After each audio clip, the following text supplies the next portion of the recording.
Audra, do you want to know what's under this blanket? I do. What is it, Molly? It's this amazing book called The Gift of the Magi. Wow, why don't you tell me about it, Molly? Well, Audra, I read it this year and I thought it was absolutely fantastic. I believe every student should be able to read it in class. Molly, that's a great idea. Here, let's take a look at the plot. I'm really excited about the plot. Oh, Molly, I bet you are. Here, let's take a look at the setting. So, it's around Christmas. Wow, that's fascinating. That's actually my favorite time of year. It's near Hanukkah. Molly, no, stop! Well, it was Christmas time for Della and Jim, the two main characters in The Gift of the Magi. They were looking for present ideas for each other, but they were struggling with poverty, so it was hard to find presents. That would definitely make it hard to buy a nice gift for the person you love.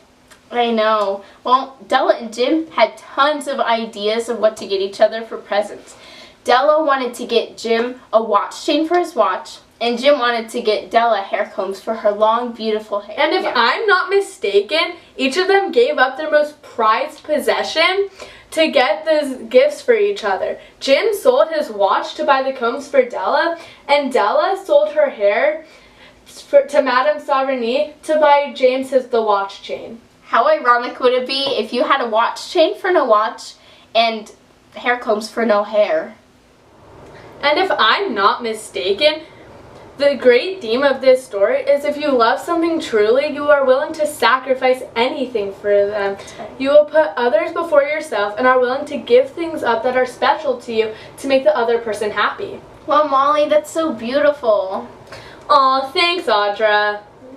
Oh, wow, this reminds me of a wonderful movie I once saw, where there's two characters, Hallie and Brandon. They're best friends and they own a fashion webzine called geeklychic.com.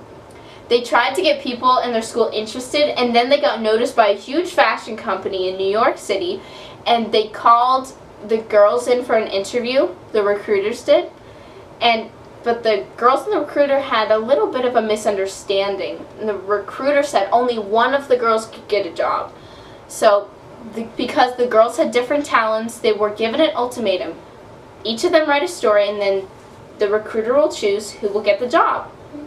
And at the end of their deadline, both girls turned in one article with both of their names on it and said, "I will not work for you if you do not let my friend work for me too."